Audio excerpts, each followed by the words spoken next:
இப்போ ரொம்ப ட்ரெண்டிங்கில இருக்கு அப்படின்றதுக்காக இல்ல. பர்சனலா எனக்கு இத ட்ரை பண்ணி பார்க்கணும் அப்படின்ட்டு ரொம்பவே ஆசை. அதனால தான் ரெடி பண்ணேன். இத இன்னைக்கே பண்ணதுக்கு ஒரு மெயின் ரீசன் வீட்ல மாம்பழம் இருந்துச்சு. ஸோ மெயினான ஹீரோவே வீட்ல இருக்காங்க. அப்புறம் என்னன்னுட்டு இந்த மாம்பழத்த வச்சு இன்னைக்கு பேன் கேக் தான் ரெடி பண்ணேன். உண்மையாலுமே டேஸ்ட் ரொம்பவே சூப்பரா இருந்துச்சு. இந்த மாதிரி மாம்பழத்த கட் பண்ணும்போது எனக்கு இருந்த ஹாப்பி அத சொல்லவே முடியல. ரொம்பவே ஹாப்பியா இருந்துச்சு. விளம்பரத்துலலாம் இந்த மாரி நெறைய பார்த்துருப்போம் இல்லையா? ஸோ இந்த மாரி கட் பண்ணாலே எனக்கு செம்ம ஹாப்பி ஆயிடும். அதுக்கேத்த மாதிரி டேஸ்ட்டுமே ரொம்ப சூப்பரா இருந்துச்சு. இதுக்கு தேவையான பொருள்லாம் ரொம்பவே சிம்பிள் தான். அது வீட்ல நம்ம ரெகுலரா வச்சிருக்கிறது தான். ஸோ இதில மைதா சேர்க்க போறது கிடையாது. 1 கப் கோதுமை மாவு, அதே கப்ல 1/2 கப் நாட்டு சர்க்கரை, 1/2 கப் தயிர், 1/2 கப் பால் அவ்வளோதான். ஒரு பிஞ்ச் உப்பு கண்டிப்பா சேர்த்துக்கணும். இல்லாட்டினா அதோட டேஸ்ட் அந்த அளவுக்கு எடுத்து குடுக்காது. பட்டர் நல்லா மெல்ட் பண்ணி ஊத்திக்க வேண்டியது தான். அது நம்மளோட இஷ்டம். எவ்வளோ யூஸ் பண்றோமோ அவ்வளோ. அப்புறம் மெயினான ஹீரோ மாம்பழத்த உள்ள போட்டு நல்லா அரைச்சு எடுத்துக்கணும்.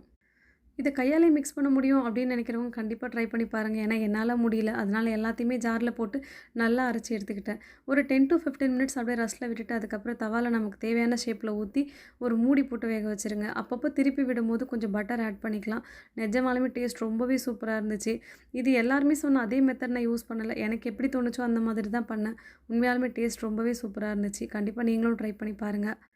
மைதா சேர்க்கிறத விட கோதுமை சேர்த்து பண்ணுறது கொஞ்சம் ஹெல்த்தி அப்படின்ற மாதிரி நினச்சிக்கிட்டு செஞ்சேன்னா, உண்மையாலுமே டேஸ்ட்டுமே சூப்பரா வந்துச்சு.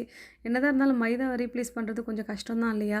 நல்லா வேக வச்சு எடுத்து அது மேலே கொஞ்சோண்டு ஹனி ஊத்தி சாப்பிட்டா செம்ம டேஸ்ட்டு. பசங்களும் ரொம்பவே விரும்பி சாப்பிட்டாங்க. என்னுடைய வீடியோஸ் பிடிச்சிருந்தா கண்டிப்பா நம்ம சேனல சப்ஸ்கிரைப் பண்ணிடுங்க. நெக்ஸ்ட் வீடியோல பார்க்கலாம். டாட்டா! பாய்.